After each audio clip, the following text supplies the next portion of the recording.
binayaran siya, tinap siya, binayaran siya para sabihin lahat ng yon sa Senate inquiry. Sino nagbayad sa kanya? Kasi ang pamagat ng video niya is hindi na siya magpapagamit kay Risa Ontiveros na tatakbong presidente. Mainit ang mga issues pa rin ngayon. Pero syempre, ang inaabangan ng taong bayan, mga partners, yung ating mga kababayan sa Middle East. Kasi nagsarado na rin ng airspace ang Qatar, ang UAE nagsarado na rin ang kanilang airspace at yung dinadaanan ng 20% ng langis sa buong mundo isinara na din. So talagang napakalaking magiging problema nito sa ating ekonomiya, sa presyo ng bilihin. Ngayon pa nga lang, wala pang krisis, mayroon na tayong mga pagtaas ng presyo ng bilihin. Syempre, aside from that, yung mga OFWs natin. Yun ang problema natin, Miss Cathy. So, kung i-compare natin, Banat Bay, noong panahon ni Pangulong Duterte, papaano niya minamanage itong ganitong mga nangyayari? Kasi hindi lang naman ngayon nagkaroon ng girian kasi noon regular ang cabinet meeting. Ngayon wala, di ba? Galing mismo yan sa isang secretary. Wala talaga, walang preparation. Kawawa naman yung ating mga kababayan. Ewan ko nga, hanggang ngayon, wala pang pwersahang pagpapauwi sa OFW Dapat, pwersahan na yan marami makikita nyo mga taga-Qatar, ang dami nagpo-post. Talagang natakot daw sila, naka-ready na yung mga bag nila. Kung sana meron tayong eroplano na doon, wala Ginamit yung eroplano para paliparin si Pangulong Duterte, pero walang eroplano para iuwi yung mga OFW. I remember, nung panahon na nasa OWA ba si Ma'am Mocha noon, na meron kayong mga nire-rescue. Oo. Paano yun? Paano yung sistema talaga may sariling eroplano yun. Sabi ko nga noon, paano yun? Di pupunta ng walang sakay? Oo. Wala talagang sakay pupunta doon. O yung mga staff lang, pero ibabalik din, di ba? Emergency, like political will. That's very important. You know, as a leader, dapat may political will. Especially this time, dapat ang priority talaga natin yung kapwa Pilipino natin. Kasi this is not a joke. Sa atin, di ba pag sa mga post natin sa Facebook natin, ang mga comment, dito na kami mamamatay, pagdasal niyo po kami, nakakalungkot. Ang hindi ko maintindihan ay bakit walang ginagawa pa ang ating gobyerno, especially ang presidente natin. Nakakalungkot kasi si PRRD head-on yan agad-agad, di ba? Pinaglalaban niya agad talaga tayo. Ang galing talaga ng bakat, no? Maganda talaga yung maganda yung dynamics ng bakat. Palagay ko matatalo talaga yung Katniel, Dong yan, mga ganyan, di ba? Kayo, Sa akin, hindi dapat natin pinagtutuunan masyadong pansin yung Iran, Israel. Ang pagtuunan natin ng pansin yung impeachment. Grabe ka, si Delima ka ba? Sundan natin yung leading ni Delima tsaka ni Chua. Kasi diyan sila nakatutok, pati si Tito Soto. Diba? Talagang gusto nilang matuloy yan. Hayaan na muna natin yung mga kababayan natin doon mga matay. Ang importante, forthwith, simula na yung impeachment. Kasi So sa impeachment may forthwith, pero sa pag-rescue sa mga kababayan natin abroad, walang forthwith. Antay muna sila. Mag-antay kayo dyan. Basta kailangan matapos muna natin. Napaka-importante, matapos natin yung impeachment. Kasi nawawala Sabi nga nila, justice delayed, justice denied. So, simulan na agad yung impeachment na yan para nang sa ganun, ma-rescue na yon yung mga kababayan natin doon. Huwag muna kayong kasi kayo lagi kayo nagmamadali Pero di ba, nung isa yan sa mga plataforma ni Pangulong Bongbong Marcos noong siya'y nangangampanya. Talagang, at isa rin ang mga OFW sa nagpanalo sa kanya. Exactly. Di ba? Napakalaki talaga ng bilang ng mga Pilipino na lumabas noong panahon na sila'y nagtandem ni VP Sara at bumoto para sila'y manalo. And if I'm not mistaken, kada punta nila sa iba't ibang mga bansa, dinudumog naman talaga sila. And yung mga unang taon ni Pangulong Bongbong Marcos na siya'y namamasyal sa buong mundo, tinatangkilik naman siya ng mga OFWs. Ngayon, tataka itong mga OFW, bakit parang bigla silang pinabayaan at nawala sila bigla sa picture. Parang hindi na sila pinaprioritize. Samantalang noon, pag umaalis, kada punta sa isang bansa, nakikipag-meet pa sa mga Filipino community. Pero ngayon, bigla silang pinabayaan. Naiisip tuloy na, is it because hindi sila sumuporta sa mga kandidato niya noong nakaraang halalan, kaya ganun. Pero alam din naman natin na napakaraming bilang ng mga OFWs na hindi boto nung panahon ng eleksyon, hindi ba? So, do you think, Cathy, yung iniisip ng mga tao ngayon na pinabayaan kami dahil sa politika, somewhat may katotohanan? Ako, I'm assuming yes. I'm assuming yes. Ang nakakalimutan ng ating mga leader is ang Filipino is very family-oriented. Diba? Family-oriented meaning ang sabay-sabay nagdodroga, gano'n. Grabe naman. Ay, hindi ba gano'n? That drugs together. Stay together. No, it's like, di ba, kaya nga ang OFW, yung mga magulang nila, kapatid nila, nagsasakripisyo para magtrabaho sa ibang bansa, para mabigyan ng magandang kinabukasan yung kanilang kapwa-pamilya, then eto yung mangyayari sa kanila. And because of this, we are, wag niyong kakalimutan sa mga ating mga leader dyan, na ang ating bansa ay mga Catholic, Christian, Muslim, anuman ang ating relihiyon, tayo po ay mapagmahal at pag nagkaisa ang Pilipino, iba din. Di ba nakita natin yan nung birthday ni PRRD. Yung alam mo yung, di ba kinakansyawan nila na si PRRD, wala nang supporter.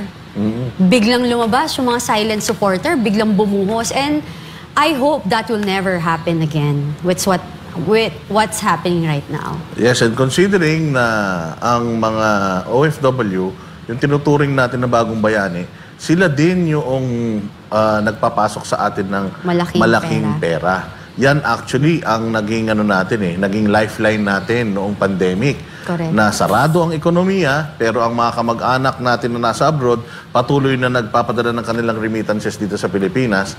So, banat bay, deserve ba nila yung ganitong neglect from the government? Or siyempre, pwede ba talaga natin tawagin na neglect ito?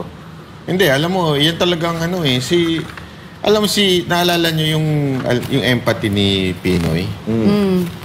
Mas malala pa pala ito si Marcos. Talagang wala talagang puso Nakikita niyo yung mga tinatabig niya pagka... yung papapicture sa kanya. papapicture sa kanya. Yun lang, simpleng makikita mo na kagad yung karakter ng tao. Kita mo naman ngayon sa OFW, wala talaga siyang concern. The mere fact, kilala ko kasi si Arnel Si Arnel Ignacio po talaga may puso yan sa mga OFW. Talaga namang at tinan mo, ginawan pa siya ng kung ano-anong istorya at ngayon, wala. Parang hindi mo nararamdaman yung DMW, di ba? Parang wala lang. Kawawa naman. Speaking of Arnel Ignacio, kasi napakasaklap na nagkataon na siya yung may experience sa mga repatriation, natanggal pa siya sa posisyon. Do you think kung nandito si Arnel, how would he react? Kasi yun, ang maganda kay Arnel, street smart. Yan, di ba? Kasi yung iba nilalait na porket artista. Hindi, street smart yun. Napakatalino nung tao na yun. Ang galing ng logic nun. Kaya talagang sigurado ako, ngayon pa lang, umaariba na yun sa pag-rescue. Ewan ko itong mga, lalo na yung naku po, ayoko na lang magsalita. Yung dati pang rin sa OWA, administrator. Walang walang puso yan. May pumalit sa kanya? Hindi, na siya ngayon, secretary na. Yung pumalit kaya kay Arnel, bakit hindi ini-interview ngayon, di ba? Dapat sila yung masigasig. Dapat kilala sila mo ba yun? Hindi. Si Arnel kilala ko. Hindi kaya rin, hindi kaya rin trauma response based like yung presidente natin for how many years na parang neglected din kasi siya di ba? Hindi siya pinapansin kasi because of the record of his father. So alam mo yun, na-immune siya sa ganong sistema na feeling niya na okay lang lahat. You know what I mean? Na parang siya na wala siyang empathy. not enough. Ayoko naman sabihin na 100% hindi siya empath or whatever. Kasi ang empath talaga, mafe-feel mo yan mabilis maawa. And si PRRD, he may be very strong yung personality, pero pagdating talaga sa ganon, very empath siya. Ito, wala kang makita na not even once. Na-interview na ba siya ulit? At napag-usapan niya ulit to? Kung anong plano niya, wala pa rin. Meron kumakalat sa social media ngayon na agad-agad, yan ang sinasabi niya, agad-agad kailangan na nating mailabas yung mga kababayan natin dyan. Pero wala talagang instruction. Walang instruction na binibigay na meron na tayong tao doon, nagpadala tayo ng eroplano doon at sa kasalukuyan. Kasi ang naririnig natin na sinasabi ng mga tauhan nila is, una, yung ibang mga Filipinos doon undocumented. May problema sa mga passports. I mean, yan, dadaan pa ba ng natural na immigration yan bago makalabas yan? Hindi ba? Usually, Pilipino ka, nagtatagalog ka. Ali ka na, sakay ka na. Hindi ba paano kung sumabog yung bahay niya?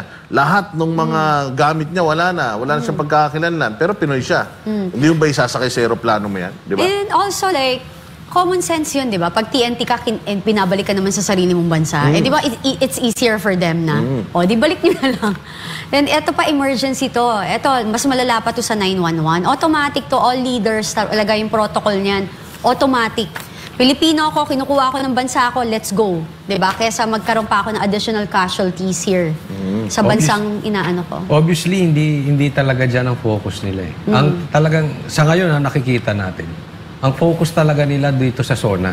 Kaya kita mo, naging si BBM, pero naging karpintero. Coach Oli, kung halimbawa SONA ang ano mo, sana mas maganda yung performance mo rito sa repatriation ng mga kababayan natin. Sila hindi nila siguro talaga kayang gawa ng paraan. Kaya instead na masemplang sila doon, wag na lang. Kung wala yung leadership. Diyan na nga maging teacher na siya, naging karpintero. Ayan na sila Tapos nagpo-focus sila dito sa minamadali nila tong impeachment. Andun talaga yung kanilang focus. Anong yung mga karpintero, yung kanyang mga picture? Oo. Hindi ba kasi nga, may mga nagsasabi, may mga nakita akong post Nag-acting na ba siya sa drug addict? Di pa? Hindi pa kasi everyday naman niya yan. Tatanong lang naman niya yun. Acting. Oo. Kasi sabi nga nila, meron tayong problema sa transportation, sumakay siya ng tren. So feeling niya, na-resolve niya na yung problema ng transportation. Meron tayong problema sa education and kakulangan ng classroom, nagtornilyo siya sa mga classroom. Nag-teacher pa siya. Nag-renovate. At nung unang pasok, nag-teacher pa siya. May problema tayo sa mga drug addict Ayun lang. Pwede maging kunwari drug addict. Kunwari lang naman. Kunwari lang. Kung paano maging drug addict. May problema tayo sa San Juanico Bridge. Pumunta siya sa San Juanico Bridge. At ang ganda nung sinabi niya sa San Juanico Bridge, tingnan niyo itong picture na to. Kinakalawang na. Kaya yung mga troso nalalaglag na. Troso kinakalawang. Yun na Tsaka nga. yan yung sabi mo dahil. Doon nga ako gulat na gulat kasi ang troso, di naman kinakalawang yung kahoy yun Lahat pinupuntahan niya. Oo. Hindi niya kaya pumunta ng Iran tsaka Israel. Delikado siya doon. Alam mo naman, weak yan So, syempre, pag nagbida-bida siya, punta ako dito sa bridge, punta ako dito sa school, sa classroom. Doon, paano siya pupunta ron?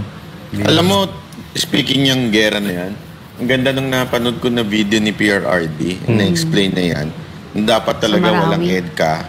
Dahil nga, paano pag nagkagera, bobombahin. Nangyari na. Correct. Kaya nga, di sana ako ito ang nakataka ko.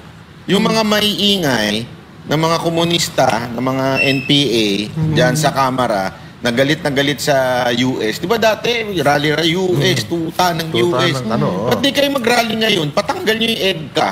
Correct. Di ba? Bakit nanahimik kayo ngayon? Nabayaran na ba talaga kayo? Kaya kayo tahimik dyan? Ako nga gusto ko maggawa ng rally dyan. Sama ka? Why not? Pero ako nakikita ko yan. Alam mo, di ba, ang makakaliwa naman, divide and conquer yan usually. And not usually, like regularly. Parang kinikilig ka. Parang ikaw. Si Banat Bay nga, parang naiihina Oo Ayun. So, di ba? So, ang ginagawa nila is they're just keeping quiet. Matahimik sila. Kasi gusto nila magkamali si BBM. Kasi after nila atikihin si VP Sara, siya naman next. Nag-iipon sila ng pondo kung ano yung mababato sa kanya. Automatic yan. So, alam nyo... Pero seryoso yun ha, yung sana talaga magkaroon ng rally ang mga Duterte supporter. Against dito sa EDCA. Dapat mawala na itong EDCA. Patay tayo talaga pag binomba tayo. Hindi natin Imagine kaya. yun. May sinabi kasi si Claire Castro kasi isa sa mga tanong ni VP Sara doon sa kanyang biyahe sa Australia is yung mga missile, ba't ka papayag na may mga missile na papasok sa'yo Exactly. sa bansa mo? Oo. Ang sagot ni Claire Castro doon is, alam naman na daw ng Malacanang ang stand ni VP Sara at ng mga Duterte dahil pro-China sila. At si Bongbong Marcos daw ay pro-America. Anong kinalaman ng pro-Filipino daw? So anong kinalaman ng pagiging pro-Filipino mo sa pagpayag mo pumasok yung mga missiles na yan? At Hindi, ang akala sabi nila, missile daw to, typhoon missiles daw ito. Hindi, ang akala kasi nila, kaya kinokomentahan ni VP Sara, it's because ayaw pagbigyan yung Amerika na panlaban sa China. Hindi yun ang issue dito eh. Ang issue dito, pag tumulong ang China, halimbawa lang, kasi ito, labanan na to ng bansa sa bansa eh. Kung tumulong ang China kung kanino man, di ba? Tapos, halimbawa lang, tapos, ang Amerika, nandito yung kanilang gamit, lalabanan ng China. Sinong bobombay ng China? Hindi nila paliliparin sa Amerika yun. Unang bobombay nun, yung mga malapit dito. Tayo ang tatamaan. Yun ang sinasabi ni VP Sara Duterte. It's not about pro-China o pro-America. It's about dapat iligtas natin yung sarili natin. Correct. Sa gera ng may gera. Hindi natin to gera eh. Exactly. Kaya Mahilig sumausaw, ano mo to si Claire, medyo mahina ang pag-unawa eh. Alam mo dyan ako bilib sa abogado. Ang taas ng respeto ko sa abogado kasi ano yan eh, ang tuli ng utak niyan. At bukod sa matuli ng utak, yung comprehension niyan, yung mabilis makaunawa. Mabilis. Pero si parang ang layo lagi ng pagkaunawa nitong si Claire sa sitwasyon eh. Exactly. Ang iniiwasan natin doon sa EDCA, bakit tayo makikisali sa away ng mga away? Hindi tayo pro-China, hindi tayo pro-US. Away nila yun eh. Kaya alam mo, nung simulang pinasok yung EDCA, ano yan, hindi ko na tinantanan sa vlog ko yan. Sabi ko, delikado yung EDCA na yan kasi masasali tayo sa hindi natin away. Lahat na magiging kaaway ng US, lahat ng sasawsawan ng US, damay tayo. Bakit mo hahayaang mamatay yung mga sundalo natin na hindi naman tayo kasali sa away? Katulad ngayon, ano yung binomba? Binomba ng Iran ang Doha. Oo. Dahil Damay sa sila. may Hindi mga pa American base. Hindi yun US base ha. Hindi daw yun US base. Hindi pa US base. Qatar base daw yun. Qatar. May mga Amerikano. Yes. Damay. Minsan parang ano din yan, parang vlogger din yan eh. Malayo naman sa atin eh, sabi nila eh. Malayo naman daw, Middle East eh. Ngayon kasi, Ngayon. pag Ngayon nagsalihan na, ang problema kasi yari dyan, tayo. pataasan ng ihi yan eh. Hindi naman sila papayag na talo. Kung kita mo, nagpakita ng At saka buti sila, meron silang capable sila Yes. makilaban. Yes. Hindi tayo capable pag iniwan ka ng US tapos Titirado rin. At saka okay lang. Kung kasama si Marcos doon, o sige, lahat ng EDCA, pasok mo na dito. Hindi naman siya kasama doon. Sino mamamatay? Yung mga tao ron. Correct. Pati yung mga sundalo natin, tapos itong mga lintik na matatapang na to, nakatago doon sa aircon nila, na bahay. O baka nasa alapaap na yan para hindi sila damay. Tayo, sila. Yeah. Kawawa, sundalo. Oo. Imagine, allies ng Russia, ang China, yung China ang lapit sa atin.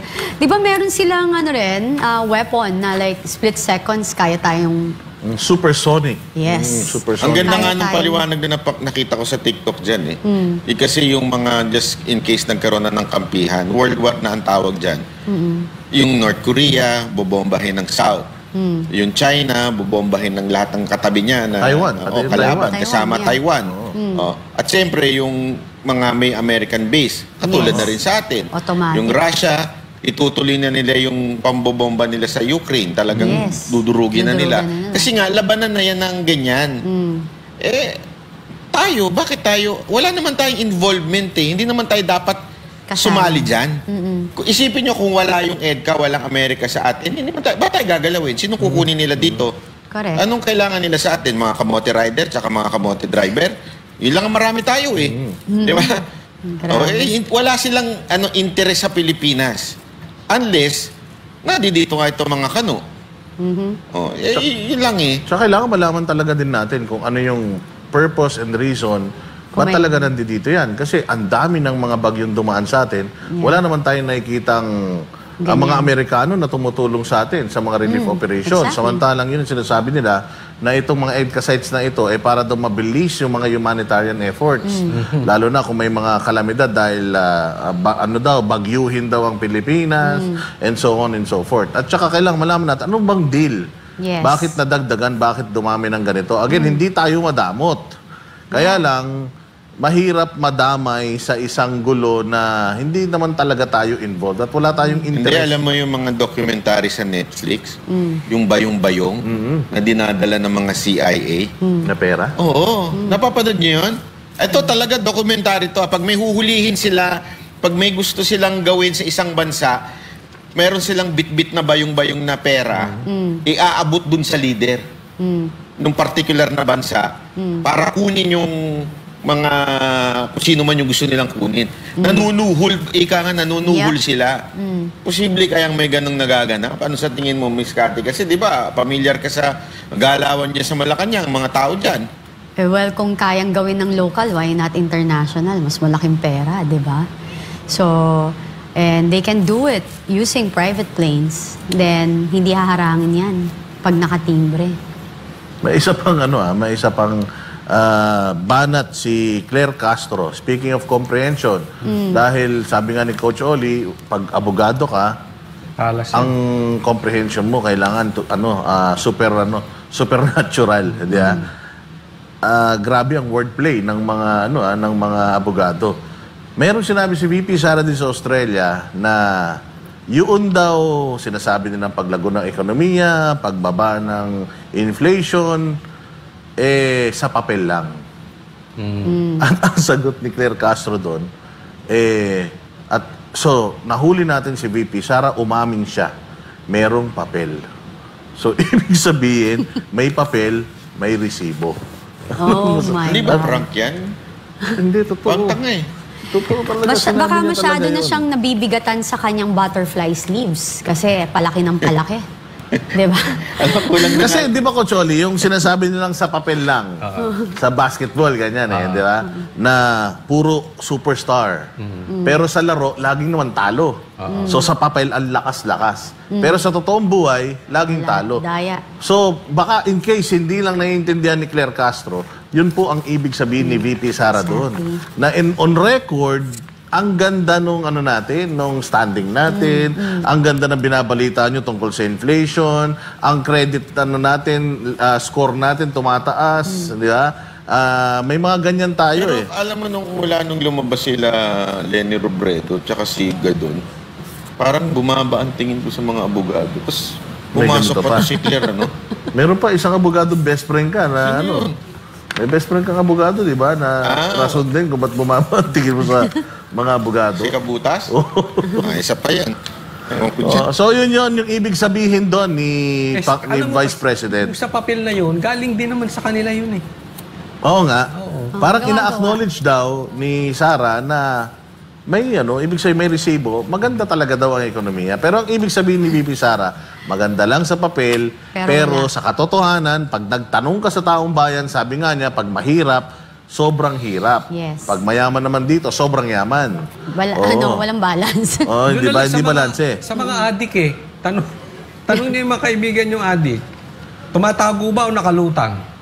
Pag yan nakalutang, ibig sabihin kalatan droga ngayon. Hindi sila takot sa gobyerno. Uy. Kasi ang dami nilang nahuhuli eh. Uy, bilib ako. Pakalat-kalat, Sorry. adik ko. Oo, bilib ako ha. Ang daming nahuli pero walang walang tao. Isa pa yan, sa binitawan ni Presidente. It means, Diba? yung bloodless approach daw nila sa war on drugs is working. Kita mo, sa sobrang takot ng mga drug lords, tinatapon na yung mga droga nila. Totoong bang droga yon? Matagal nang ginagawa yun eh, di ba? Binanggit pa nga ni PRRD yan nun eh. Yung tinatapon na lang sa tapos kukunin ng mga mangingisda. Pero at least ito, hindi nakuha na may isda, nahuli nila. Alam mo, Sila nagtapon eh. in short yan, hindi ramdam sa kalsada. Yes. Hindi lahat ramdam sa ground. Yung sasabihin nyo na mataas ang ekonomiya, pero gutom ang tao, contradicting eh. Yung sinasabi nyo mapayapa ang syudad dahil walang nagsasaksakan sa harap ng bahay ni Claire, hindi totoo eh. Sige na lang, lumakad ka dito sa Maynila, tapos lumakad ka sa Davao, you will see the difference. Yun po yung ibig sabihin natin. Kahit anong daldal mo, dapat nararamdaman. Pag hindi mo naramdaman yan, puro talkies lang yan. Simple na lang. Simple lang. Like, even yung, anong tawag ito?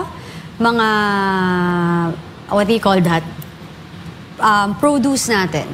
Bigas. Kung maganda ekonomiya natin, mababa ang bigas, mababa bilihin, mababa ang kuryente, tubig, di ba? So, wala. Pero alam ko, bumababa ang ating real estate. Bagsak ang real Wala estate. nang gustong bumili talaga ng bahay. May sinasabi nga sa amin Nasobrahan. ngayon eh. Sabi nga ngayon, it's parang high time to buy. Yes, kasi pero bagsak. wag kang magbebenta because bagsak talaga ang presyo. Yeah. Yan. Yung sabi ko pati sa stocks, may dip Yes. ngayon, may dip. So, pasok. Maraming Yes. matatalo ngayon dahil ayan na nga, itong gera na to, mabigat ito kasi ang dami. Nagkakagera sa Europe, may gera sa Middle East, magkakaroon ng gera sa Asia. Diyos mio, makikita nyo ang Amerika sitting pretty. Sa bagay, ang Amerika meron din silang internal na gerang nagaganap sa kanila right now. Oo Meron kasi may mga protesta kay Donald Trump, tapos may mga protesta pa noong, may protesta yung mga citizen kay Donald Trump, may protesta din yung mga mga anti yung Iran-Iraq war. Iran-Israel war dyan sa Middle East. Kaya malaki rin ang problema ng US ngayon.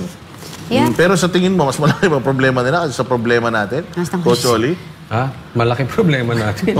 Wala nang ewan ko lang sa tingin ko wala nang tatalo sa problema sa Pilipinas. Napakalaki ng problema natin talaga. Yung sinasabi nyo kanila, nagsasalita na ba yung OWA?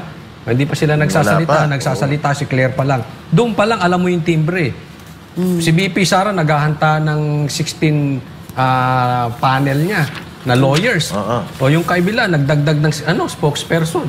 Alam mo kung saan nila dadalhin yung battle eh. Even yung 16 lawyers ni VP Sara, issue sa kanila yun. Si Abante, kay makailan lang, nag-statement na, kala ko ba walang pera ang mga yan? 16 ang lawyer, walang pera. Hindi, yan. Sa tingin ko, sa tingin ko lang dyan. Ako abogado. High profile yung case. Kahit bayaran mo ako kalahati o 1/4 niyan, Pro bono. kukuhanin ko yan. Dahil pagkatapos ng kaso na yan, Sigurado. tataas, kita mo, nagsitaasan ng presyo nitong mga Correct. sinaporto. Di ba? Pro bono, hindi nyo alam. Malay nyo, pro bono yung iba dyan. Kasi kitang-kita nila na ang laki ng kamalian ng pagpa-file ng impeachment. Kita mo nga, hindi nga sila nagsasalita Very confident Tapos yung mga prosecutor, sobrang ingay nila, ang dami nilang comment, hindi pa nga nag-uumpisa, ang dami nang sinasabi. Mind-setting talaga. Kaya nga, Kabado. do you think alam ng prosecution na mahina yung kanilang I think so. defense or kanilang kaso? Kaya nagta-trial by publicity sila, nag-iingay na sila ngayon. Oo. Kasi di ba, ikaw, kung meron kang bala, meron kang move, hindi mo ipapakita yan. Surprise dapat yan, di ba? Kung meron kang hawak na ebidensya against someone, ilalabas mo yan, papasabugin mo yan. Hindi yung i-reveal mo. Di Pero ba? sino ilalaban mo sa kanya? Gusto dito sa mga matitinding abogado. Chua? Si De Lima? Yung medyo confident serious? yung kapatid ng mayor ng yung kapatid ng mayor ng San Juan. Hindi naman sila litigation. Kailangan kasi litigation iba yun lawyer Yun. Si De Lima hindi siya ganun. Plus the fact na how can you contest ang tawag dito yung kasong sinampa nila kay BP Sara kung hindi dapat ibulgar yung mga involved dito, 'di ba? Kasi siya yung fund na ginamit niya hindi talaga niya pwedeng sabihin sino 'di ba? Or else parang papatayin 'yon kasi mga Kaya nga may mga may mga, what do you call this, may mga code names. Diba? Doon Ganda pa nga lang, lang sinabi ni, dating COMELEC chairman, si Guanzon, si Yes, Attorney yes. Guanzon, ganda na sinabi niya dyan, na hindi nyo na mababawi yung sinabi nung ombudsman, nung COA, na cleared sila. yes. Yung notice of disallowance, meron lang... Gustong iklaro. May discrepancies Yes. lang na kailangang iklaro na kayang i-reconcile. Hindi ba? It doesn't mean Yeah. meron kang notice of disallowance, meron ka ng ninakaw. Because Correct. hindi lang naman ang opisina ng Vice President ang may NDA. Yes. Di ba? Yes. O, notice Eh, of disallowance. Yes, kasi kung ganun din yung labanan, dito natin ipapasok na lahat ng may confidential funds is dapat din nilang ilantad. Katulad ng gusto nilang gawin kay VP Sara. Kasi if they keep on talking about it, siguro gumawa na rin tayo ng kahilingan sa Office of the President and other sektor ng ating gobyerno na ilabas din nila kung paano na ginamit ang kanilang pondo. Whether it's confidential funds din. Yun ang gawin nila. Looking at it, napakaganda pa din ng estado ni VP Sara. Oh, yes. Why? For the past 3 years na binabanatan siya, same pa rin yung mga issues sa kanya. Yes, paulit-ulit. Ulit-ulit, yun pa rin yun. Paulit-ulit. Confidential funds, ginastos ng 11 days. Mas malaki pang inutang ng tatay mo kaysa Yes. kay BBM. The usual. Wala na silang nakitang iba. Samantalang kay BBM, Meron. ang dami. Ano pa? Sobrang dami. Ayoko na magsalita. Pero meron pang ibang bumabanat, hindi nga lang direkta. Ano yan? Hindi niyo ba alam yun? Hindi namin alam yun kasi Ang hirap sa inyo, hindi kayo nagre-research hindi kami Hindi kayo nanonood ng vlog ko Hindi, meron kasi, sa tingin ko yung bumabanat kay BP Sara, panlabas. Kaya meron talagang, organic na panlabas. Pero meron din sa loob. Pero yun ang delikado. Oo. Yung, Yun ang implode, mag-i-implode galing sa loob, yes, delikado yan. Mole. Mukhang meron sa loob na bumabanat para guluhin siya. At walang iba yan kung hindi yung ito wala po akong dito binabanggit Oo. Alam nila na si BP Sara pagdating sa issue ng pamilya, iba. Iba siya doon at saka iba siya sa issue pagdating sa politika. So feeling ko may nagtanim na gumugulo sa pamilya nila para talaga ma-distract siya, maguluhan. At kung papansin ninyo, organized po ito. Hindi ito basta-basta. Bakit? Tingnan ninyo yung mga nagsasalita, May mga troll. comments. Puro troll. Talagang ni-research ko, tinitingnan ko talaga yung mga nagko-comment na galit sa akin. Ginagamit nila yung profile picture na May ribbon. profile picture na ribbon. Galit na Kunwari, galit. concern. Troll. Talagang wala akong, wala po akong pinapatukuya kung sino mang vlogger ang nagsasalsal ng issue na ito, Pero meron, hindi ko sinasabing siya, pero merong mga troll na gustong, Sinasakyan. sinasakyan. Para talagang magulo ang mga Duterte supporter. Kasi alam nilang united yun. At saka kasi, di ba, sinasabi nila na ang mga may troll farm daw or ang mga Duterte supporters ay troll. At meron daw troll army at troll farm ang mga Duterte. Kaya mapapansin ko na totoo yung sinasabi mo kasi may mga nagko-comment sa akin na parang sinusugsugan ka o sinasabihan ka na ano ka pala mga ganito ka pala o ganagatungan ka. Pag tinignan mo yung profile picture, tinignan mo, walang Wala nakalock pati to followers. profile. Tsaka sasabihin lang natin, itigil na, tahimik na, biglang ang hirit. Inaaway na tayo. Ano ka, pro, ganito ka, correct. sandali, pinatitigil ko nga lahat. Pro ka. Paano ko naging pro? Pinatatahimik nga Kasi alam niyo kung bakit, doon, madadali sa loob Una, madidivide yung mga Duterte supporter. Yun ang purpose nun Divide Yung and mga conquer. troll Pangalawa, syempre, distraction yan sa totoo lang kay BP Sara Duterte. Dahil, kung alam niyo ang dynamics ng pamilya nila, medyo sensitive sa pamilya. Okay? Kaya, alam nila, nakita nila, mukhang dito natin tirahin ito. Mukhang ganun ang nangyayari ngayon. Kaya sana, pakiusap ko sa mga... Overprotective sila sa isa't isa. Oo, ganun Kasi sila eh. napansin nyo nung... Walang makakasulsol. Kasi nung binabanatan na si VP Sara ng Congress, all out si Pangulong Duterte, no? Anak ko yan. One pack, one all. Oo, hindi pwede, anak ko yan. Ilalabas ko rin ang baho nyo. Nagkaroon ng gikan sa masa para sa masa. In-expose niya na ang Congress ang pinakabulok na ahensya ng gobyerno. I've been there, sabi niya. In-expose niya na yung mga congressman may mga construction firm. Na yung mga projects ng DPWH, pina-funnel sa kanilang mga construction companies. So si Pangulong Duterte na gano'n nun. And si Pangulong Duterte naghamon na sinasabi niyo magdanako yung anak ko, sige, pakita niyo kung saan niyo ginagastos yung pera ninyo. Tama. Hindi ba? At doon nagsimula lahat ng gulo. Oo, totoo yun. Kasi yung dynamics yan talaga, walang nakakaalam sa pamilya how they do it. Marami man silang hindi pagkakaintindihan, pero mahirap yan silang pasukin.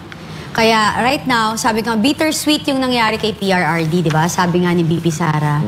Sabi niya, sa dami-dami nakapaligid sa tatay niya is hindi sila makapag-usap. Kailangan pang makulong ang papa niya para sila makapag-usap.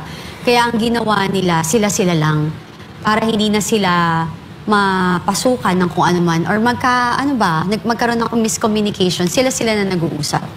So, I wish and pray doon sa ating mga sinasabi ninyo na pro-Duterte kayo, you want to protect the Duterte, please, balik po tayo doon sa totoong issue, ipagdasal po natin si PRRD, paglaban natin na maibalik siya dito sa ating bansa. Kasi hindi pa rin po siya proven guilty at karapatan niya dito siya husgahan dahil ito po ay kanyang bayan. Yes. Alam mo, ako hindi naman ako pro-Duterte. Pro-Pilipino. Oy. Di ba? Kasi, alam mo, pati ang... Ako pro-Katibinan. Bakat ha? Boom! Gunana. Pro-bakat. Ang sagwa. Hindi pang SM na yan. Bakat. Katba. Pero speaking of ICC, di ba nagbubunyi na tayo, uncontested. Ang request for interim release, gumagana na. Mayroong balita kanina na mayroong kumwestiyon.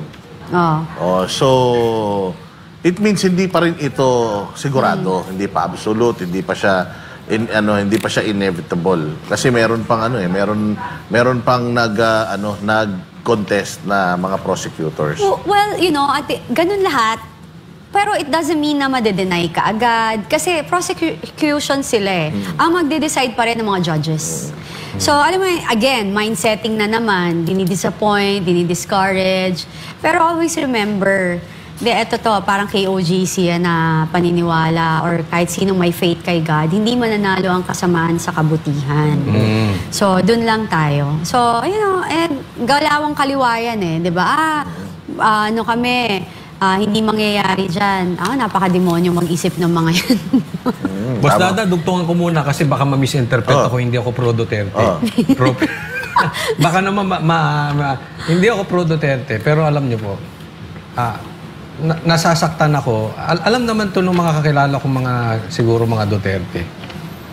Nasasaktan ako kung yung nangyayari ay tumatama kay Tatay Digong. Hindi to kung kaninong kampo ha. Kasi na-imagine ko kunwari, ano ba ang magiging reaction ko kung itong chismis ay patungkol sa tatay ko? Oo. Naisip ko, I would rather keep quiet. Ako yun lang naman sa akin. Kasi kahit anong banat mo dyan, ang tatamaan talaga si Alam mo, ito sa isang tao, lalo na sa isang leader, yung leader matapang malakas. Ang talagang feeling ko target itong mga nangyayaring gulo pagdating dyan sa pamilya, si BP Sara. Si BP Sara strong. Yeah. Always remember that. Strong si BP Sara Duterte. Pero bibigyan ko kayo ng example na kung kailan siya bumigay ng konti. Yung kaibigan niya. Yung kaibigan niya, yung chief of staff niya. Bakit? The same thing ngayon. Nagre-react siya pag tatay niya. Kasi ganun talaga ang isang leader. targetin mo, leader, sa kayang sumalag niyan. Magaling siya strong siya Pero, pag mahal mo na sa buhay, ang dinali, doon talaga nagre-react ang isang tao. Kahit nga sa mga pelikula, panoorin ninyo, di ba? Yung huli kong pinanonood ngayon, yung Craven ba yun? Pangalan nun? The Hunter? Ganon din Every time lagi yan sa pelikula, di ba? Yung lead, yung boss, yung pinaka-hero doon, strong yan. Pero usually, kinukuha niya, yung jowa niya, asawa niya, o anak niya, doon sila na bumibigay. So, parang gano'n ang ginagawa ngayon kay BP Sara. Strong ka pala ha? Okay, sige. Kaya mo itong impeachment? Okay, sige. Dalihin muna namin yung chief of staff mo. Kaya nga doon siya nakapagbitaw ng di ba? Naalala niyo yun. This time, yung pamilya niya, yung tatay. Doon, talagang, medyo tumatama ito. Alam nila yun. Papasukan at papasukan sa anumang paraan. Yan ang kasabihan, di ba? Kahit walang butas, hahanapan ng butas. Kahit na walang problema, gagawa ng problema. Kahit walang issue, gagawa ng issue. So kaya mag-iingat tayo, yung gatong, yung patuloy na balitaktakan, na walang katapusan. Sabi ko nga di ba na-post ako today, sabi ko yung mga panggatong, sinusunog yan. So i-block, i-delete, i-unfollow kapag patuloy pa rin ginagawa. Kasi hindi naman nakakatulong para mapalabas si PRRD. Pero yung yung pagsagot ni Kitty, na-push na din yung bata doon sa EDSA. So, sana wag na nating puntahan yun. Wag na natin siyang pilitin na maging ganon. Kasi masyado pang bata si Kitty at hindi dapat siya nai-involve sa mga politika, Mali. Kasi makikita mo yung emotions niya, hindi niya pa kayang dalhin. Katulad ng mga kapatid niya na politiko na yung mga yan. Better, Hindi, tsaka they forget yung bata may trauma. Yun nga yung sinasabi ko. Diba remember, may lumabas, may nag-share pa sa akin na kini-question na, ito yung nakakalungkot. Ako na yung nakiusap, ako na yung tumawag. Yung sabi ko, huwag nyo na i-touch, please lang. Kasi baka mag-react yung bata. Remember, kahit na anong gawin nyo, kahit paikot-ikutin natin, nanay niya yung nanay niya, tatay niya si PRRD. So kung ayaw nyo at tigilan nyo na yan at hindi na siya kung ayaw nyo siyang mag-react, tigilan na natin. May sumagot sa akin, irrelevant daw yun. Tapos ngayon, biglang ako na rin nagpo-push para ayan, Kitty, ako rin nag-push para maglabas ka ng statement. Diyos ko.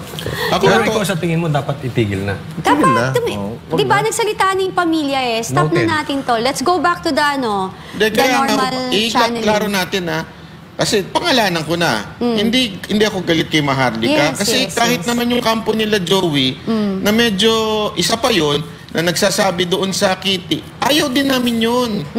Ang amin nga, out kami. Pwede ba itigil nyo na yan? Lahat kayo, tumigil na dyan.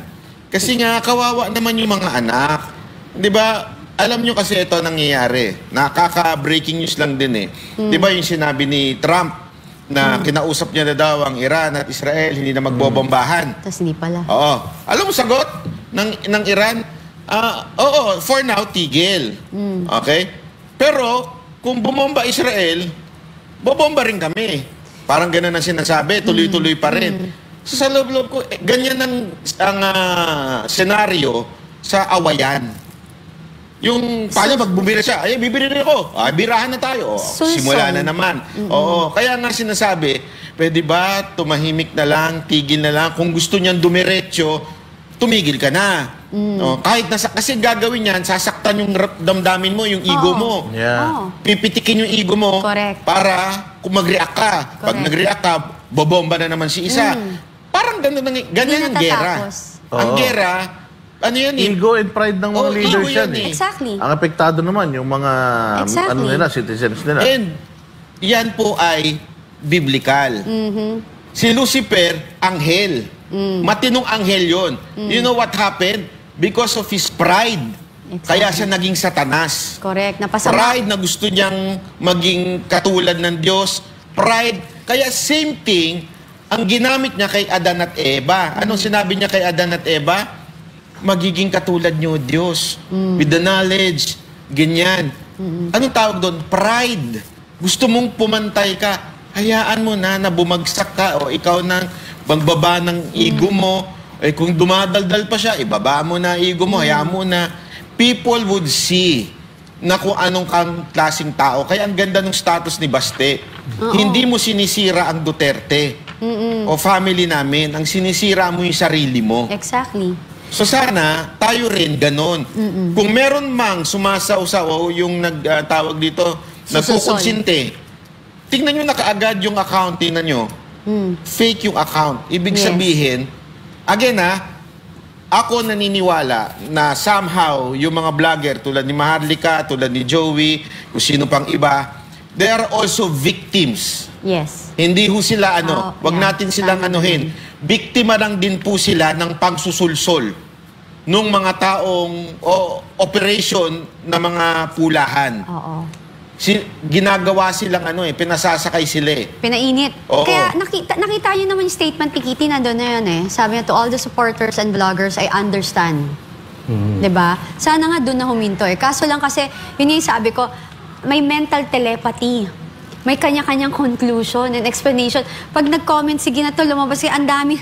Sabi ko, pwede huminto na kayo. Ako, ba't hindi ho ako nagko-comment? Kasi pag nag-comment ako, ganun, kasi nakita ko na Di ba may sinasabi? So sabi ko, sige na lang, i-bash na lang ako. Okay lang yan. Kasi at the end, lalabas yan. Ito sa akin, parang yan, pasimple natin. Kasi sa ating mga lalaki, ganyan, di ba?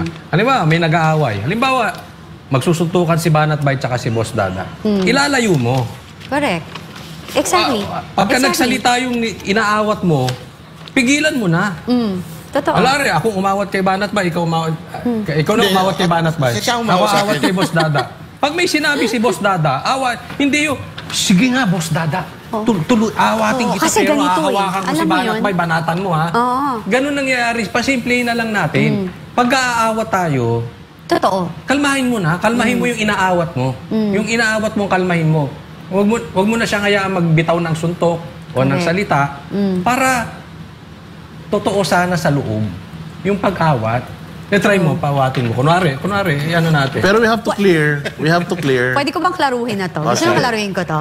Para matapos. Sige. Okay. Kasi di ba yung naging issue, nabanggit ako ni Maharlika na sinabi ko daw, sinabi ko daw na nagbigay ako ng pera. Ang pagkakasabi ni Maharlika that time is, galit siya, di ba? Sabi niya, di ba, nagbigay si Kati Binag. Tama ba? Kati Binag. Sorry, sis, binanggit na kita. Nabanggit na ba kita? Pero wait, yung pagdating sa pera niya, paano nalaman ni Kat, May group Maharlika? chat kami. May group chat. Hindi mo sinabi sa kanya. May group chat kami. Tapos nandun yun. Mga last, kailan lang, nagtanong ako dun sa group chat na, nandun pa nga, basta may isang lawyer pa doon, na sinabi ko, sige po, attorney, yung money na yan, gamitin nyo na lang kay ganito. So, nandun kami sa group chat. So, kaya even, nung lumabas yan, tumawag sa akin si Joey. Una, na-miss call ko 2. Tapos, nag-text siya, ate, sagutin mo ko. Tapos, na-miss call ulit siya ng 2. 2 ba? Isa? I forgot na. Tapos sinabi niya, are you jeopardizing my case? Naliligo ako nun. So, tinawagan ko siya. Hindi siya sumasagot twice. Twice din ata. Basta nandiyan sa akin yung phone. Then, tinanong ko siya, what are you talking about? What case? Tapos, nagagalit na siya. Alam mo yung typical na galit siya, pasigaw siya, tas nagalit din ako. Namura ko nga Nagkasagutan kami. Kasi sabi ko, what are you talking about? Ang pinagsasabi mo. But sabi ko, bakit mo ako hinaharas? Bakit mo ako inaaway? Na hindi ko naman alam ano yung sinasabi niya. Tapos, ate, kalma. Gumano na siya. Kasi galit na galit ako. Kasi just imagine, hindi ako nakikialam sa inyo. Diba? Tinawagan, alam mo yung tawag dito, tinawagan kita. Joey, I asked you. Kasi, total nag-comment ka, sabi mo, Team Hanilet ako. Hindi ganon. In-explain ko sa'yo, bakit ako gumigit na. In-explain ko sa yung side ng kabila. You know the other side. So sabi ko nga, kung pwede, wag na lang nating i-touch yan. Kasi, may kanya-kanya silang story to tell. Ngayon, because ang sinabi ko rin sa'yo, at sinabi ko rin yan even sa'yo, Boss Dada, ayokong mag-react sana yung bata kasi yung trauma na naranasan niya, hindi natin alam. Ngayon, ginagamit niyo against me because I called people and asking you to do not touch it because I don't want the kid to react. So, mali yun, di ba? Ako, tapos sabihin nyo, may team. Wala akong team, wala akong pakialam. Kasi kung may team, ang dami ko ring nalaman, both side. Tsaka timbakat lang siya eh. Oo, team bakat. So, you know, if you're really concerned and you really wanted to stop all of these things, o yun, di ako nagbigay ng pera directly, I give it kusa. Sabi rin Maharlika nun, di ba 200,000, 250,000 at, I don't know, I'm not sure. 150. Masarap palang kaibigan to, namimigay ng Kaya pera. nga eh. Hindi naman. Kaya nga maganda love team nyo, pares kayo maraming pera. Hindi, kusang loob. And no, all those, dyan sa mga nakasama ko kayo, nakita nyo naman yan. And, di Ito, ba? halimbawa, ganito yung sulsulero eh. Ayan, nakita nyo na ugali ni Joey. Exactly. Walang ganyan na eh. Oo. Sinasabi ni Miss Kato dahil gusto lang i-clarify yung Iklaro. sarili niya. Then, tsaka Not to bash Joey. Ang dating, parang ang alam nung kabila, nagsabi ka niyan kay Maharlika, which is, Wala. nakuha pala ni Maharlika yun sa GC. Sa GC. Yes. Okay. At second to that, wala akong in-explain din ni Maharlika yan. Sinabi niya, yun lang ang sinabi niya. And that's it. And you know, whatever. Kung katulad nung sinabi na yung press ko namin, ako nagbayad, kusa ako rin yung, hindi rin ako nagsabi noon. Malay ko sino nagsasabi sa kanya. Diba? Hindi naman porke ako yun, palagi na lang ako, and you can talk to me. So, hindi ka talaga... Hindi. Sa GC nga may group chat nakukuha. kami. Kasi kaya na mahirap sa GC. Tsaka ba't kayo nagchat-chat? Gusto namin eh. Napakasiloso mo naman. Ngayon pa lang naman kayo naging official Hindi, kasi nagchat kayo hindi ko alam yun. Akin, guys, pakiusap. Diba? Kaya hindi ako sumasagot. Kasi, una, ayoko maging emotional kasi magagalit ako. At kapag ako nag-comment, yung mga troll, igagrabe. Diba? Ito nga, kita meron mo? na naman Ayan, Inaaway kesa si Joey. Again sabi ko sa inyo, if ever, ako, hindi kami nandito. nagmi-meet Yes. eye to eye ni Joey in terms of issue. Di ba, maka-IME siya. Ako, hindi ako IME. Pero yung mga ganito, bakit sasawsawan yung ano nila? Exactly. Yun yung problema. Yan ang problema. Diba? See, ngayon, eto, ina-explain ko. May sasawsaw. Hindi ko kaaway si Joey. Until now, kausap ko pa si MJ. Sabi ko, mahal ko yan, para ko ng kapatid na bata yan. So, kaya hindi ko siya inaaway. May group chat kami, sabi ko na nga, I will not say anything na lang, si Maharlika na. Kasi sabi ko, hinintay ko si Maharlika na siya mag-explain kasi siya naglabas. You know, di ba? So, pag naglabas siya, saka ako mag-explain. Hindi, tsaka alam mo, dalawang anggulo niyan. Isipin nyo to kung talagang gusto nyo salsalan itong, o sausawan itong issue na to. Dalawang issue yan. Bakit? Una, bakit kinuha ni Maharlika yun? Yun sa GC na inilabas niya. O di pwedeng sabihin ng isang side. Tingnan mo na si Maharlika. Kinukuha yung GC para ilabas. O, sa kabilang side naman, tingnan mo na, may perang ibinibigay pala.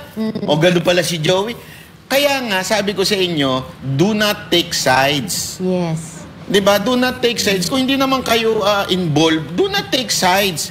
Na-explain lang niya yung side niya. Kung bakit ganun. Bakit niya nabanggit yun. It's clearly miscommunication. Yeah. Tapos, aawayin nyo pareho. At, ano ba? Hindi, Kaya saka mo, yung meron pangit yung iti-trigger ka.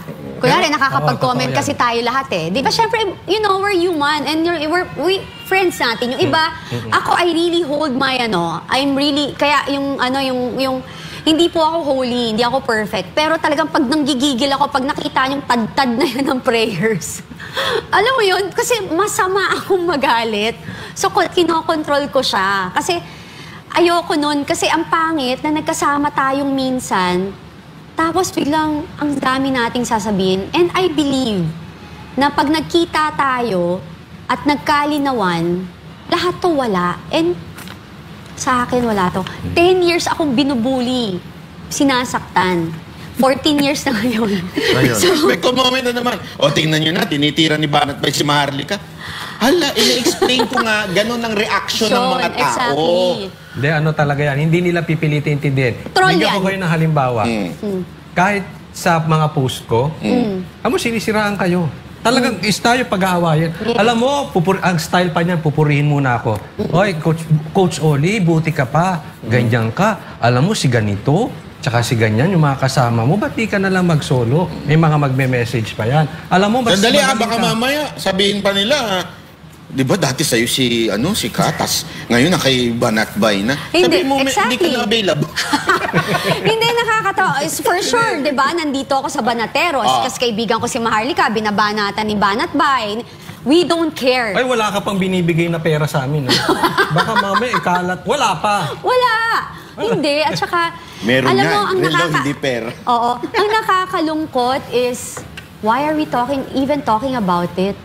I don't even talking about, okay, fine, si Maharlika nagsabi, you know, people, you have emotion, naiintindihan ko, emotional, galit, everything, kaya nga tigilan nyo na yan. Hindi yan connected kay PRRD, no? Hindi, at saka again, hindi natin sinasabi na, kung ayaw kasi nagsasabi dito, kasi pumuputak pa sa ganito, pumuputak pa sa ganito.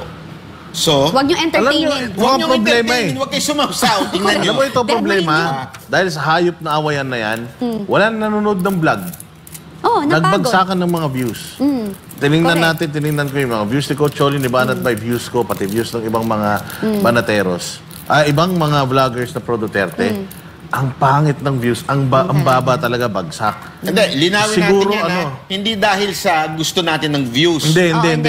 Ang Pero- point kasi dyan, toxic na. Oh, hindi encouraging. Oo. Hindi, yun na nga yung gusto kong mag-derive doon na sa sobrang toxic ng environment ng DDS ngayon dahil sa Yeah. away na yan, tinamad manood yung tao. Yung ibang tao na matitino. Akin importante ang views kasi gusto ko maraming Matuto. nakakanood, maraming na Exactly. enlighten sa mga content ko. Yeah. So nagulat ako ba't biglang tinamad yung tao. Wala akong ibang iisipin kasi napakainit ng mga issues ngayon. Correct. Ako talaga, pag binanggit nyo pa ako, yung pangalan ko, Kati, at pinas Kati, nyo Kati. ako, at nagsalita kayo sa akin, ang dami ko ng record, kakasuhan ko kayo ng cyber libel.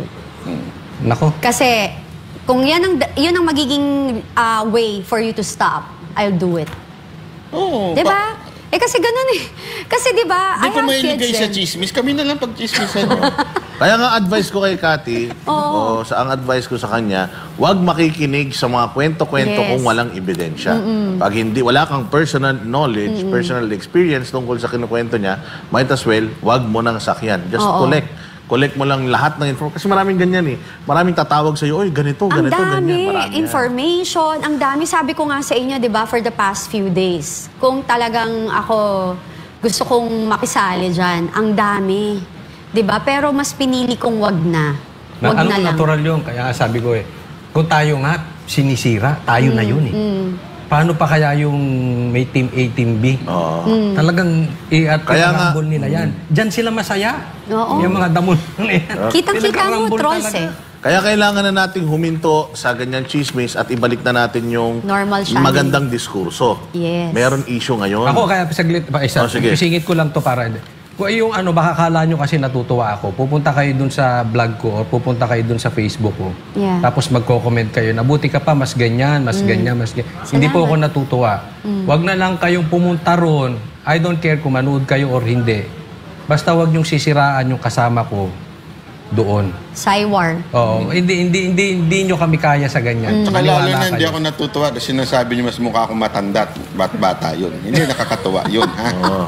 Medyo foul yun. Ayun, so may issue tayong mas matinding dapat na tutukan.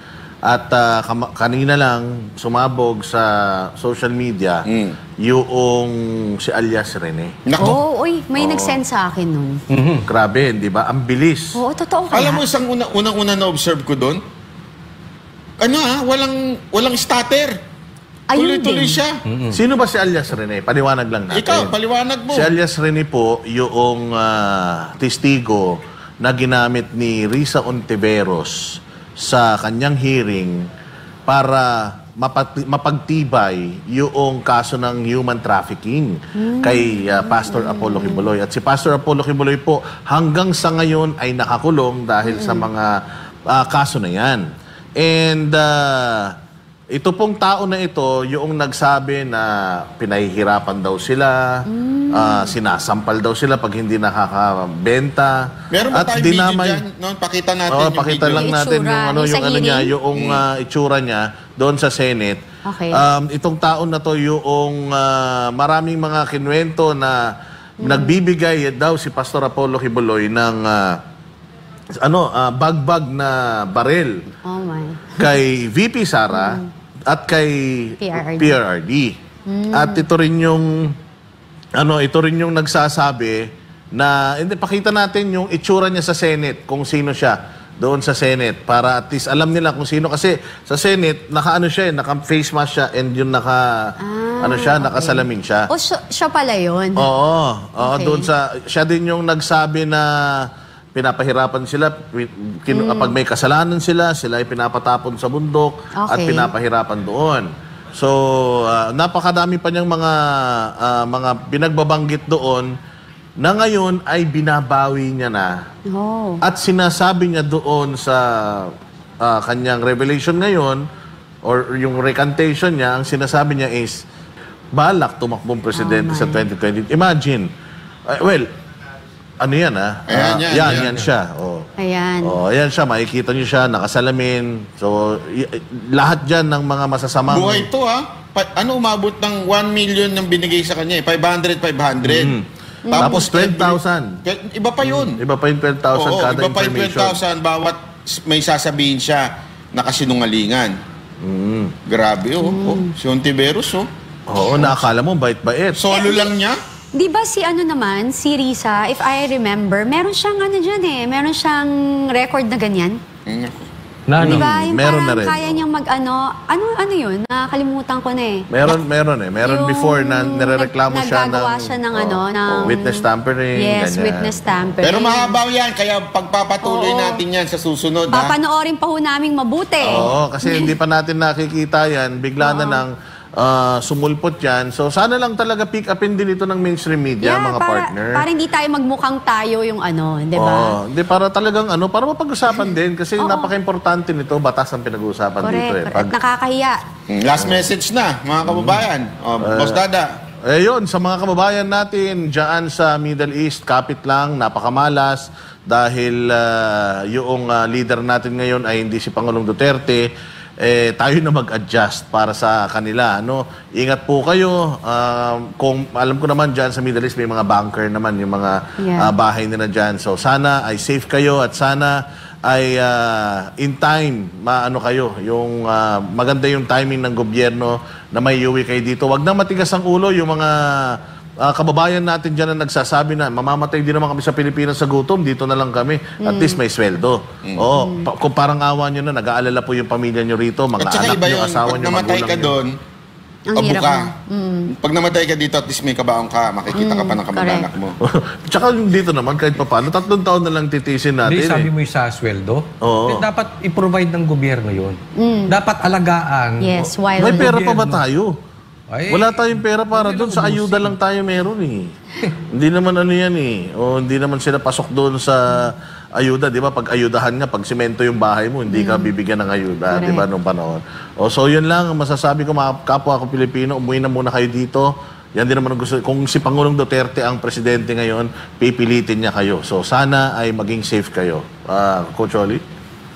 Ako, dalawa lang ang request ko sana, ako nagulat dito sa balita nung nakita ko tong balita patungkol kay alias Rene.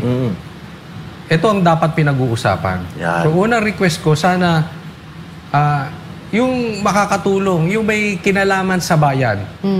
Pag-usapan natin ito kasi hindi wag tayong mauwi sa chismisan. Pag-usapan natin tong kay sana ito yung mga vloggers, ito ang i-pick up. Kasi matindi tong isinuwalat nitong si alias Rene. Pangalawa yung mainstream media. Dito makikita natin kung ang saan ang panig ng mainstream media. Kasi malaking balita to, hindi ito basta-basta lang dahil dawit ang hustisya. Kung yung 125 million pinaglaanan ng panahon ng ating mga politiko dahil sinisilip yung confidential funds ni BP Sara na mas mataas naman kay Marcos ang confidential funds, ibig sabihin hindi sila double standard. Tingnan din natin to, napakalaking ano nito. Ito yung nagsabi, wag po natin kakalimutan, if you are concerned with the Dutertes, ito yung nagsabi na yung baril daw, nagbigay ng baril kay Tatay Digong. At hindi naman nakarating daw, di umano nakarating si BP Sara doon sa lugar na yun. So, talagang ang gustong idiin nito, ang dulo nito, kaya ito binayaran, ay gustong sirain ang Duterte. So, sa mga kasamaan nating mga vloggers na talagang concerned sa Duterte, ito ang pagtuunan natin po ng pansin. Miss Kat? Yes, and also again, mananawagan ako sa ating sa mga kapwa nating mga supporters ng kapwa mamamayang Pilipino is magtulungan po tayo na tigilan na yung mga maling gawain sa ating gobyerno. And pangalawa, sa mga vloggers, stop it and focus po tayo dun sa mga bagay na dapat nating importante pag-usapan. Eto nga ho, napaka-importante nito. Yan ho ang gawin yung content. Kasi kung hindi ho yan ilalabas ng mainstream media, tayo ho dapat tumulong. Tingnan natin kung saan to pupunta. Third po, kung ang gobyerno natin, President Bongbong Marcos, mukhang hindi sa'yo pinapakita yung totoong nangyayari sa giyera. Mukhang may mali sa mga consultant ninyo. Kung hindi gagalaw ang gobyerno, gawin ho natin ang bayanihan. Tayo bilang mga Pilipino, gumawa ng paraan kung paano natin matutulungan ang kapwa nating Pilipino. Yun po. Ayun. Ako ito lang. Dalawa lang yan. Una, abangan ninyo. Pag lumabas to, meron na namang ibang pasabog ang gobyerno ni Marcos. Meron na naman tong diversion. Hindi ko alam kung yung diversion na yan manggagaling sa labas o sa loob. Kaya abangan natin. Kasi alam natin na grabe ito eh. Di namin si BP Sara dito eh. Ito yung nagsabi na may binigay na baril doon sa mountain, di ba? Kasi nga may DDS, tsaka may Angel of Death. Ito yung nagdamay. Ito yung gagamitin din sa kaso. So ibig sabihin, mga kababayan, medyo matindi ho ito. So, gagawa ng diversion ng Malacanang through, I do not know, through another issue o baka naman nanggaling din sa loob natin. Pangalawa, itong mga vlogger natin, yung talagang legit na Duterte vlogger, dito natin malalaman kung maka-Duterte talaga sila. Kasi ito dapat ang kanilang i-discuss. Pag hindi nila diniscuss to, ibig sabihin, wala, for the views lang talaga sila. Yeah. Sa lahat ito wala hong itong sinasabing particular Sa lahat po, dapat tayo mga Duterte vloggers, ito ang ating i-push sa mga Pilipino. Dahil grabe ho, pag pinakinggan nyo, malalaglag tayo sa upuan. Ako, nung hindi pa nga ako tapos nalaglag ako sa upuan. Sama nga kasi nasa CR ako Nung nalaglag ako. Ako nagda-drive ako. Delikado yun. Di ba, buti na lang. Papunta dito. Magkasama kayo. Hindi, kami magpalusot paano yan? Kita-kita po tayo muli mga Banateros dito lang sa SMNI. Pag tama palakpakan, pag mali banatan, ako po si Banat Bay. At ako naman po si Coach Oli. Ako naman po si Boss Dada. At ako naman po si Cathy Binag. Para sa Diyos at sa Pilipinas nating mahal.